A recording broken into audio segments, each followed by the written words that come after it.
Hi friends, welcome to Rashwan tailoring. இன்றைக்கி நம்ம என்ன பார்க்க போகிறோம்னா ஒரு குட்டி நகை செட்டு ஸ்டோரி தான் பார்க்க போகிறோம். எப்பயுமே நம்மளுக்கு நகை செட்டு என்கொயரி பண்ணுவாங்க இல்லையா, அவங்க நகை செட்டு என்கொயரி பண்ணிவிட்டு போயிருந்தாங்க.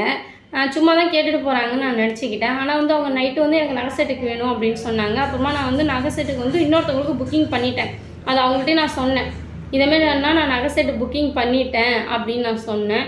இல்லைம்மா நான் இன்றைக்கி நைட் எடுத்து கொடுத்துட்றேம்மா, உடனே கொடுத்துட்றேன் அப்படின்னாங்க. சரிங்கண்ணா நீங்கள் நைட் எடுத்து கொடுத்துருங்கன்னு சொல்லி நான் ரொம்ப கம்மியாக தான் சொன்னேன்.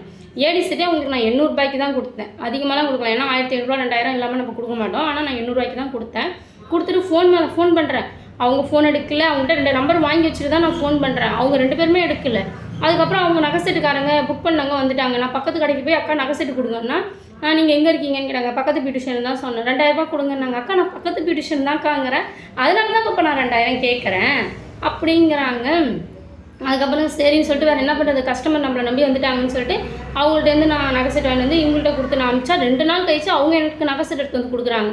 ஆனால் இதேமாரிலாம் ஆயிடுச்சுன்னா நீங்கள் அமௌண்ட் கொஞ்சம் ஜாஸ்தியாக கொடுங்க, ஒரு 1500 கொடுங்கண்ணா, எனக்கு தான் லாஸ் ஆகிடுச்சின்னா அவ்வளோ பேச்சு. இங்கேருந்து இதோ வரைக்கும் பேசுகிறாங்க. அவங்க பட்டியே பேசுகிறாங்க. சரின்னு சொல்லிவிட்டு என்ன தானே உங்களுக்கு பிரச்சனைனா நான் சொன்ன அமௌண்ட்டு தான் பாப்பா கொடுப்பேன் அப்படின்னாங்க. சரிங்கண்ணா நீங்கள் கொடுத்துட்டு ஃபஸ்ட்டு கொஞ்சம் காலி பண்ணுங்கள் இடத்த. அப்படியே நான் சொல்லிட்டேன், இடத்த காலி பண்ணுங்கன்னா பரவாயில்ல அப்படின்னுட்டேன். அதுக்கப்புறம் இவங்கள்ட்ட நகை செட் வாங்கினா இவங்க கம்மி பண்ணிவிட்டு கொடுக்குறாங்க. அந்த 2000 ரூபாய்க்கு நான் வாங்கி கொடுத்தேன் இல்லையா, இவங்க 1500 கொடுக்குறாங்க. என் அமௌண்ட்டு தான் 1000 ரூபாய்க்கு மேலே வேஸ்ட் ஆச்சு. அதனால நம்மளாம் என்ன பண்ணணும்னா, நகை செட்டு கொடுக்குறோன்னா நம்ம புக்கிங் இருந்தால் அந்த நகை செட்டை இதுக்கப்புறம் கொடுக்கவே கூடாது. ரெண்டாவது கல்யாண மாப்பிள்ளைகிட்ட கொடுக்கவே கூடாது. அதுமாதிரி நம்ம கொடுத்தாலும் அவங்களோட லொக்கேஷன் அவங்களோட அட்ரஸ்லாம் வாங்கி வச்சுக்கிட்டோம்னா நம்ம கூட ஓடி போய் வாங்கிட்டு வந்துக்கலாம்.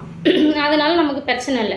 அதனால் நம்ம எல்லாருமே இதுக்கப்புறம் நகை செட்டு கொடுத்தா சில பேர் அப்படி தான் கொடுப்பீங்க, சில பேர் தெரியாதவங்களுக்கு நான் சொல்கிறேன். ஓகே ஃப்ரெண்ட்ஸ், நெக்ஸ்ட் வீடியோவில் நம்ம பார்ப்போம்.